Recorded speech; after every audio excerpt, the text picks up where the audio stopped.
Right, we're told that we've got a lift and we're going to construct the velocity time graph.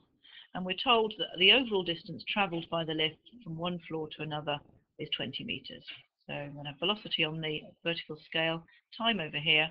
First of all, then, we're told that the lift accelerates from a velocity of 0, so it accelerates from rest at a constant 2 metres per second. So here we have initially then, because gradient is the same thing as acceleration. We've got a constant acceleration of 2 meters per second. So the gradient of this line, so the gradient here is going to be 2.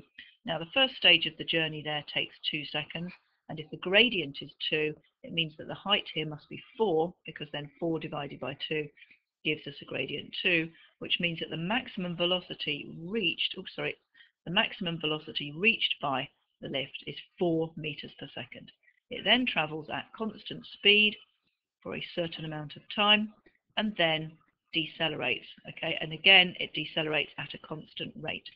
So let's call the time for which the lift is moving at a constant speed, let's call that t.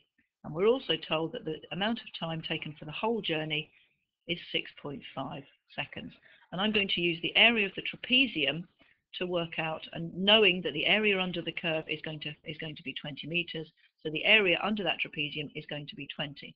So the area of a trapezium is a half multiplied by the sum of the parallel sides, well that's t for this side, plus 6.5, so those are the parallel sides, so half of t multiplied by the distance between them, which is 4, and that's going to equal 20.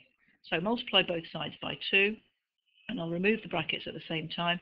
So 4t plus 26, okay, which is 4 times 6.5. So that's is equal to, and I've multiplied both sides by 2, which is 40. So 4t then is going to be 14. In other words, t is going to be 14 over 4, which is the same as 7 over 2. In other words, 3.5 seconds. So the time for which the lift is travelling at constant speed is 3.5 seconds. Okay. In other words, the deceleration here, if t is 3.5 seconds, okay, I've got 2 seconds over here. The total distance was 6.5 seconds. I've got 5.5 seconds here. So this last stage of the journey must be 1 second. In other words, the deceleration is just the gradient for the final part of the journey, which is just going to be 4 over 1. So the deceleration is 4 over 1. In other words, 4 meters per second. I could call it minus 4 meters per second, but as I've used the fact that I've written that it's a deceleration, I can just say the deceleration is 4. The last part says,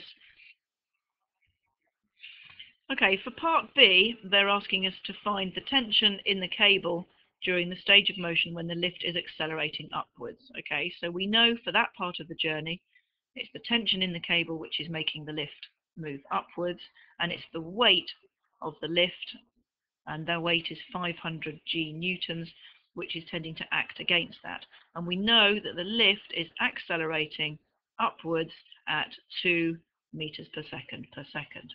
So I'm going to use Newton's second law in an upward direction because that's the direction the acceleration is going. So acting upwards, I've got t. Against that is 500 g, and that's going to equal the mass. Well, the mass of the lift and its contents is 500 times the acceleration is 2. And if you work that out, show you working, you end up with t is equal to 5,900 newtons.